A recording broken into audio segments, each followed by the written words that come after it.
welcome to Tash TV. Happy Friday. Hope you have had a really super week and are gearing up for a massive, amazing weekend. Good luck if you're competing. Enjoy. Today we've got a lesson, maybe, hopefully you're probably thinking, but we have a question from Kendall, and Kendall wanted to know, I just got to get this right, something about getting the horse round. How do I get my horse to really stretch? So in the trot, she said her horse is stretching and coming round, but then it curls under and she doesn't have it really out. Is my understanding of the question, Kendall, because it was a bit vague. So hopefully I've got that right. You want to know how to get the horse really out and really deep and really round and out in the hand, rather than, you know, getting the neck kind of half out, and then what the horse does is curls under, brings its nose behind the vertical, it's eating its chest, and it's really not out into the bridle at all. Cool, so that's the question I'm going to answer anyway.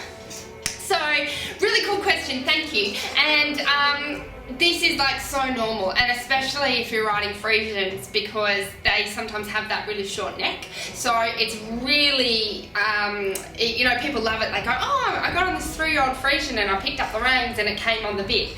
Well, no, it looked pretty if you wanted to put it in a show ring or something, because its head was, you know, down. But to me, it's not on the bit. A beautiful horse on the bit is when I can feel it in my outside rein, and that if I lengthen my wrist or arm and, you know, move my rein forward, that the horse lengthens its neck and takes my contact forward and out and follows my hand. On a Friesian, on a 3-year-old, you know, putting its head in that position, if I put my hand forward, I'll just get a loop in the rein. It won't follow my hand. So that's my test to see if I've got the horse really round and really, you know, into my hand. So if I put it forward, it follows.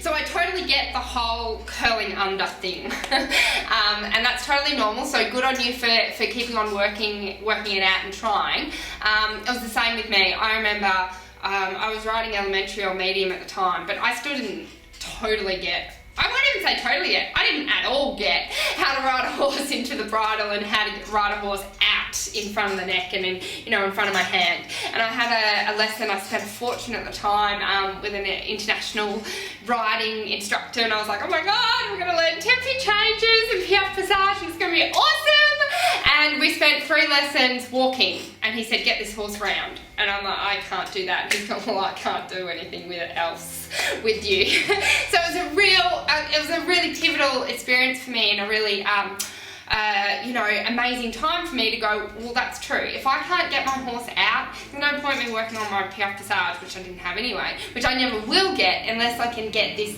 basic kind of move sorted. So you've got to be able to get your horse through. You've got to be able to get your horse, you know, connected to the hand and the bit, and so that if you do lengthen, you know that your horse comes and pushes its neck out.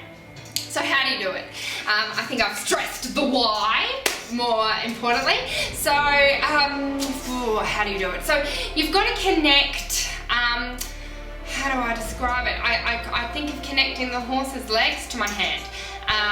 And so how do I do that? Well, obviously I've got to use, you've heard the expression, always use more hand than leg.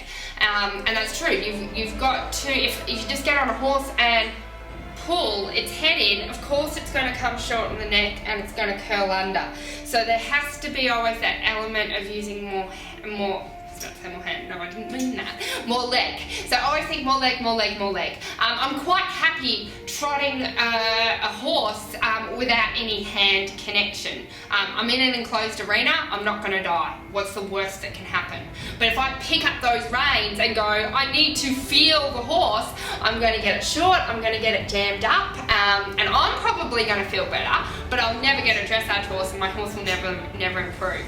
And that was something that was drummed in a lot when I was working with some young horses over in America with the Friesians. She was just like, let go of the reins, no rein contact, and let's just get forward. So your first thing is just get forward, you know, hands forward, and just get the horse moving.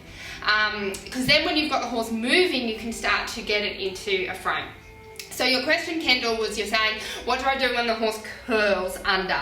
That's, he's just being really clever. So when a horse gets onto the bit, they got to work hard, and it's like, why would I? So they either go above the bit and up the head comes, or they go behind the bit. So he's just trying to evade. He's just going to go, you know what, not really up for this. So it's the same as if the horse's head came up or down. It's just evading the bit. So push your legs on, get him to come more out into the contact, and you know, just lengthen your wrist. I'm not saying you do this. It's nothing as extreme as anything you'll see, but it's just, you know, that movement of my wrist, a couple of mils, maybe a centimetre, that says, hey, I need you to come out. And you know, I'll probably just use my inside leg and maybe vibrate my inside rein and say, I need you to come out. I need you to come out and meet me. But if the horse curls under and you bring your hands back and you try and find them back here, you'll never find them. So you've got to kick forward, you've got to push forward, you've got to get them out forward and catch them out there rather than riding behind. So that I'm sure you've heard the other expression, ride back to front, not front to back. And because we see the neck and because we've got the hands in front of us, we all love to ride front to back. It's like, yeah, I've got reins. Forget about the reins, think about what you can't see, think about the hind legs, and keep riding the hind legs, riding the forward, riding the energy, and ride the back into the front. So happy training, Kendall, good luck with it. Happy training, everybody. Have a super weekend, and I'll see you next week.